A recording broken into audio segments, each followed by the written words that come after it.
Isang mapagpalang araw po sa ating lahat. Ako po si Nicole Castillo and welcome po sa aking daily devotion. So, ang topic po natin ngayon is Abrahamic Covenant. So, kapag sinabi pong Abrahamic Covenant, it is a covenant, a foundational, unconditional covenant of grace in which God sovereignly promised to bless Abraham and his descendants, ultimately pointing to Christ and the redemption of his people. It is the key stage in the unfolding covenant of grace, through which God redeems and blesses all nations by faith in Jesus.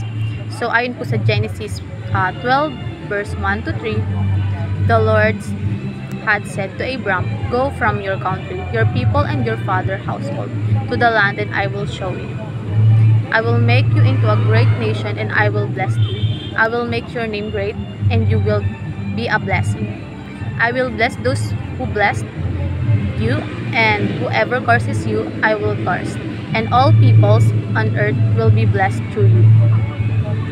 So, ayon po sa ating katuruan, the Abrahamic Covenant, God will provide the sacrificial lamb, Jehovah Jireh. So, ibig sabihin, ang Diyos ay mismo ang magbibigay ng sakripisyong kinakailangan para sa kaligtasan na natupad kay Jesus Christ bilang kordero ng Diyos. So, next is God will extend the blessing to all nations through the son of Abraham. So, ang anak na tinutukoy ay kumbaga si Jesus na mula sa lahi ni Abraham, dahil sa kanya ang pagpapala ng Diyos ay kundi lang para sa Israel, kundi para sa buong mundo. So, next is God will bring all nations under the authority of Christ. So, isang araw, ang lahat ng tao at bansa ay magpapasakop sa kapangyarihan ni Kristo bilang hari ng lahat. So, para naman po sa ating applications, praise God for His greatness, provisions, Jesus. So, pasalamatan natin ang Diyos dahil binigay niya si Jesus bilang ating tagapagligtas. Kumbaga, si Jesus po ay kumbaga, isinugo niya ang nag-iisa niyang anak para tayo ay malinis sa ating kasalanan at maligtas. So, dahil nga po sa ginawa ni Adan na pagsuway sa ating Diyos is naging makasalanan tayo, pero dahil nung isinugo niya ang kanyang anak is tayo ay naligtas.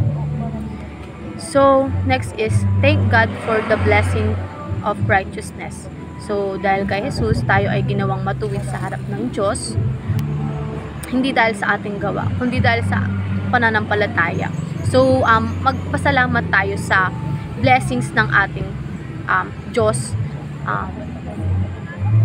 para sa ating katuwidan. So, kumbaga, ginawa tayong matuwid ng ating Panginoong Jesucristo sa harap ng Diyos dahil kumbaga nagrepent tayo. So, next is live a life of submission to Christ's authority. So, ibig sabihin, sumunod sa kalooban ng Diyos at gawin siyang hari ng ating buhay araw-araw. So, kumbaga, isabuhay natin ang gawain ng ating Panginoon. So, ayun lamang po and maraming salamat po.